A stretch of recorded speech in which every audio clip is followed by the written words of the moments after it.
mắt em đang rơi vì ai mà lòng anh cứ đau thắt lại.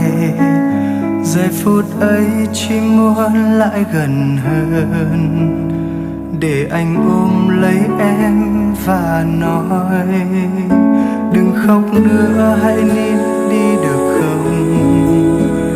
Nhìn đôi mắt em đã sưng lên kìa, chẳng còn xinh xắn như lúc em cười đâu. Nào ngoan nhé, nghe anh một lần thôi. Mọi chuyện buồn cũng sẽ qua thôi, vì có anh ở đây rồi.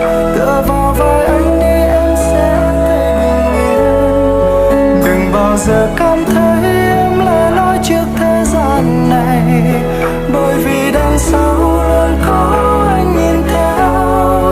Hãy cầm chặt tay anh, anh sẽ dắt em đi qua nỗi đau này và dìu em bước trên con đường dài phía trước.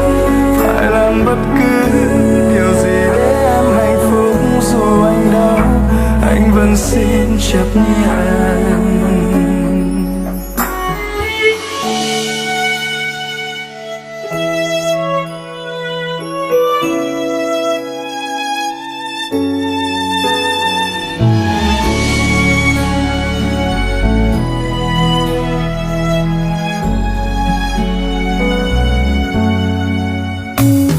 Khóc nữa, hãy nín đi được không.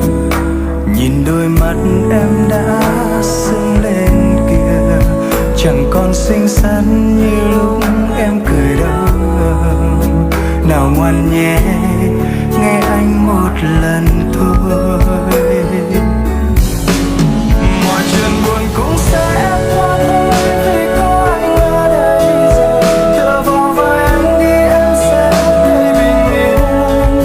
Đừng bao giờ cảm thấy em lẻ loi trước thế gian này, bởi vì đằng sau luôn có anh nhìn theo.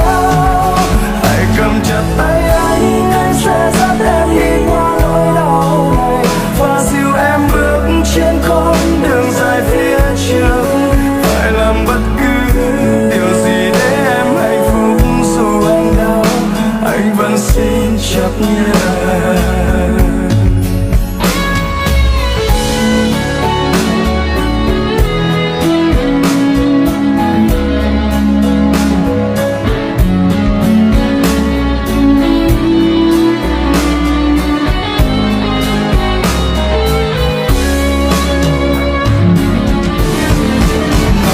Buồn cũng sẽ qua thôi, vì có anh ở đây rồi.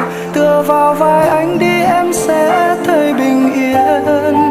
Đừng bao giờ cảm thấy em lẻ loi trước thế gian này, bởi vì đằng sau luôn có anh nhìn theo. Hãy cầm chặt tay anh sẽ dắt em đi qua nỗi đau này và dìu em bước trên đường dài phía trước. Phải làm bất cứ điều gì để em hạnh phúc, dù anh đau anh vẫn xin chấp nhận. Phải làm bất cứ điều gì để em hạnh phúc, dù anh đau